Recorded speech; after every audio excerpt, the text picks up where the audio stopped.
Big pass நிகழ்ச்சியோடைய முதல் promo வந்து இப்போ ரிலீஸ் ஆகிடுச்சு. இந்த பிக் பாஸ் வீட்டில் நல்லா பெர்ஃபார்ம் பண்ணக்கூடிய அந்த போட்டியாளர் யார், ரொம்பவே ஒஸ்ட்டாக பெர்ஃபார்ம் பண்ணக்கூடிய அந்த போட்டியாளர் யார், தேர்வு செய்யக்கூடிய டைம் வந்து வந்துடுச்சு அப்படின்னு சொல்லிட்டு ஒரு டாஸ்க் வந்து கொடுக்க போகிறாங்க. இந்த பிக் பாஸில் டாஸ்க் அப்படின்னாலே கண்டிப்பாக பின்னாடியே ஒரு ட்விஸ்ட்டும் இருக்கும்.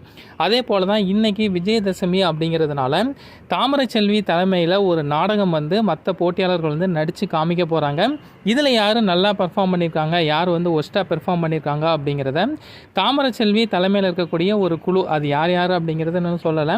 ஸோ அவங்க வந்து இப்போது செலக்ட் பண்ண போகிறாங்க. இன்றைக்கி வந்து இந்த பிக் பாஸில் ஒரு வித்தியாசமான ஒரு போட்டி, அதாவது இந்த பிக் பாஸ் வீட்டில் இருக்கக்கூடிய போட்டியாளர்கள் எல்லாருமே விஜயதசமி ஸ்பெஷலாக ஒரு நாடகத்தில் வந்து நடித்து காமிக்க போகிறாங்க.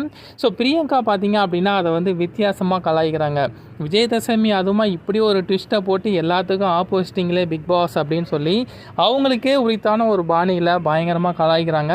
இன்னொரு விஷயம், அபிஷேக் வந்து இந்த பிக் பாஸில் எல்லா ப்ரோமோலையும் வரணும் அப்படிங்கிறதுக்காக ஏதாச்சும் ஒரு விஷயம் பண்ணிக்கிட்டே இருப்பார். அபிஷேக், பவானி, அக்ஷரா இவங்க 3 பேரும் ஒரு இடத்துல உட்காந்து பேசுகிறாங்க. அப்போ அபிஷேக் வந்து அண்ணாச்சியை பற்றி ஒரு பொருளி, அதாவது என்ன சொல்கிறாரு அப்படின்னா, அண்ணாச்சி பேசுகிற விஷயம் வந்து எல்லாத்தையுமே நம்ம வந்து ஜோக்காக எடுத்துக்க முடியல, அவர் வந்து சீரியஸாக பேசினாலும் அதை வந்து ஜோக்காக மாற்றுறாரு, இப்படியே போயிட்டே இருந்துச்சு அப்படின்னா அவ்வளோதான் ரணகலமாக மாறிடும் அப்படிங்கிற மாதிரி பேசுகிறாரு. இவர் இப்படி பேசிகிட்டு இருக்கிறத அண்ணாச்சி, தாமரைச்செல்வி மற்றும் வருண் இவங்க 3 பேரும் பின்னாடி இருக்கிற ஒரு கண்ணாடி வழியாக பார்க்குறாங்க. உண்மையாகவே இவங்க பேசுகிறது தான் பார்க்குறாங்களா, இல்லை நாடகத்தில் நடக்கக்கூடிய இன்னொரு விஷயத்த பார்க்குறாங்களா அப்படிங்கிறது இன்றைக்கான எபிசோடு பார்த்தா தான் தெரியும்.